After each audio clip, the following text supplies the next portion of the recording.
a Bioshock Infinite-inspired build, a Bionicle Blastoise and other Pokemon, and a regular-sized LEGO NES controller built by a tiny man. Join me in the Legoland Arcade on this episode of Extra Content. LEGO creators are a strange and wonderful breed. Obsessive, exacting, and endlessly creative. From simple builds that embrace the LEGO aesthetic to those that almost transcend it. Sometimes all you need is a handful of blocks and an idea. I love the setting. Is that Bill or Lance? Is that a random sonic screwdriver in the middle? Also, does that skeleton have boobs? Here, Ameterasu gets the brick treatment and an upgrade. There's a whole world of fan art of LEGO fan art, if that makes any sense. An almost perfectly designed Kratos minifig by Samir Kamrea, and Bricktality! Different creators like to work on different scales. Dirk VH clearly likes them big. The egg is my favorite part of Bruce Lowell's medium-sized Yoshi. And just big enough never fails to impress and frequently disturb me. LEGO isn't normally associated with violence, unless you've got two flat pieces stuck together. Take revenge on them with his Lancer assault rifle from Gears of War, or one of these Halo Deathbringers by Nick Jensen. Now make your getaway in this Gears of War APC, drive that off a cliff to land on top of this Banshee, then stow away in the shuttle bay of a Starcraft Terran battlecruiser or Halberd battleship. Try to ignore the huge IKEA cabinets out the windows. Here's Marcus Phoenix, or Phoenix, because, come on, that's how it's spelled, and his minifig Mini-Me. Teal armor is all the rage among space marines now. By the way, which is it? Are you in space or are you in the water? Customizing minifigs is an art form all its own.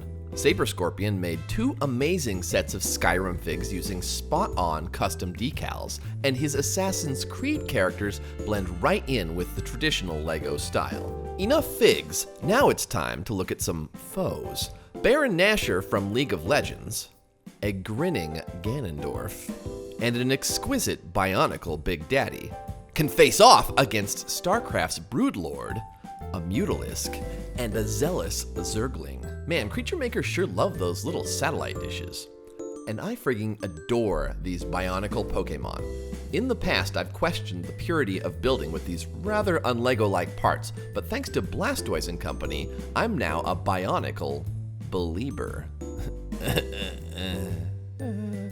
No money for sweet home decor but sitting on a king's ransom of Legos from a dozen or so birthdays past? Get started with a Mario 3 Kuribo shoe, Final Fantasy Black Wizard, or a Ducktales mummy. LEGO sculpture already requires talent. Capturing the spirit of already exquisitely designed characters like this motorized bomb shoe stacks the difficulty. Baron von Brunk makes a habit of rising to the challenge, starting with this Deku Scrub Link, Grim Skulltula, and a gigantic working NES controller. Have I mentioned how much I love people that make awesome things? What's with the subtly menacing Amish minifig though, Baron? There's still 3 items left, but before we get to those, you can find links to everything in this video in the description. If you're new to verbal processing, subscribe for more. Oh, and how about a little extra content, extra credit?